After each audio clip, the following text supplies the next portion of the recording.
the question, if you were President of the United States, would you need to go to Congress to get authorization to take military action against Iran's nuclear facilities?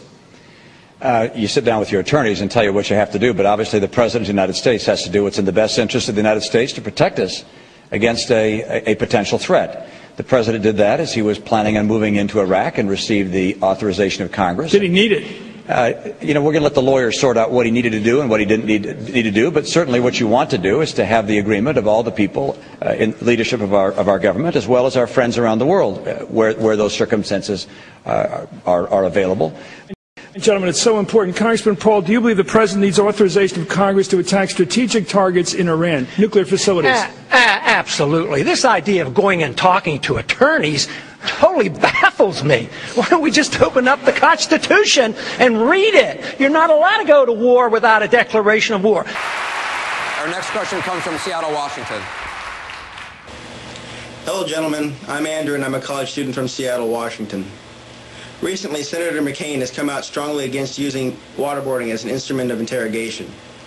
My question for the rest of you is, considering that Mr. McCain is the only one with any first-hand knowledge on the subject, how can those of you sharing the stage with him disagree with his position? Governor Romney? Well, he certainly is an expert, and I certainly would want to get his counsel on a matter of this nature, but I do not believe that as a presidential candidate it is wise for us to describe precisely what techniques we will use in interrogating people. I oppose torture. I would not be in favor of torture in any way, shape, or form. Is waterboarding torture? And as I just said, as a presidential candidate, I don't think it's wise for us to describe specifically which measures we would and would not use. And that is something which I would want to receive the counsel, not only of Senator McCain, but of a lot of other people. And there are people who for many, many years, get the information we need to make sure that we protect our country. And by the way, I want to make sure these folks are kept at Guantanamo. I don't want the people that are carrying out attacks in this country to be brought into our jail system and to be given legal representation in this country. I want to make sure that what happened to Khalid Sheikh Mohammed happens to other people who are terrorists. He was captured. He was the so-called mastermind of the 9/11 tragedy. And he turned to his captors and he said, "I'll see you in New York with my lawyers." I presume ACLU lawyers. So that's not what happened. He went to Guantanamo and he met GIs and CIA interrogators, and that's just exactly how it ought to be. Senator McCain, there are reports Khalid Sheikh Mohammed was waterboarded.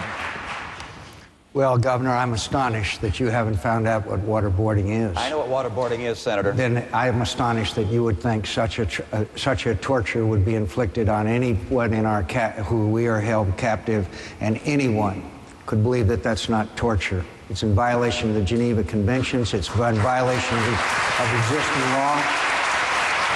And Governor, let me tell you, if we're going to get the high ground in this world, and we're going to be America that we have cherished and loved for more than 200 years, we're not going to torture people. We're not going to do what Pol Pot did. We're not going to do what's being done to Burmese monks as we speak.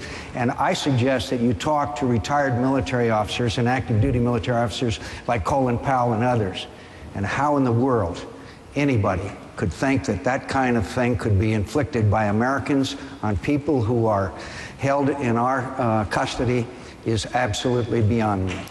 Governor Romney, 30 seconds to respond, please. Senator McCain, I appreciate your strong response, and you have the credentials upon which to make that response. I did not say, and I do not say that I'm in favor of torture. I am not.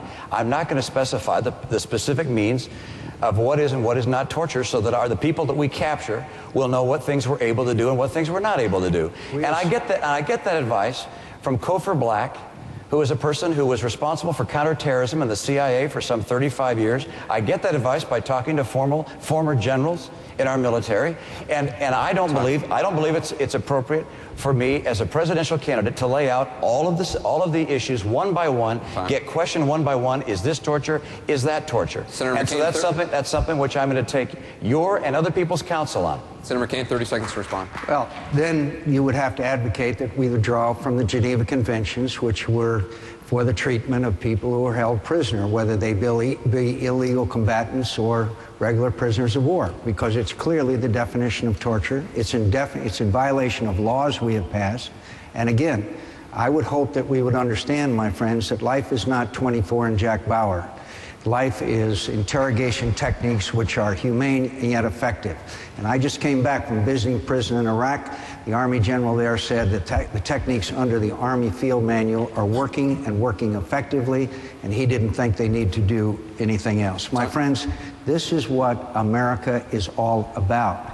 This is a defining issue. And clearly, we should be able, if we want to be Commander-in-Chief of the U.S. Armed Forces, to take a definite and positive position on, and that is we will never allow torture to take place in the United States of America. Mitt changed on abortion history he can't erase.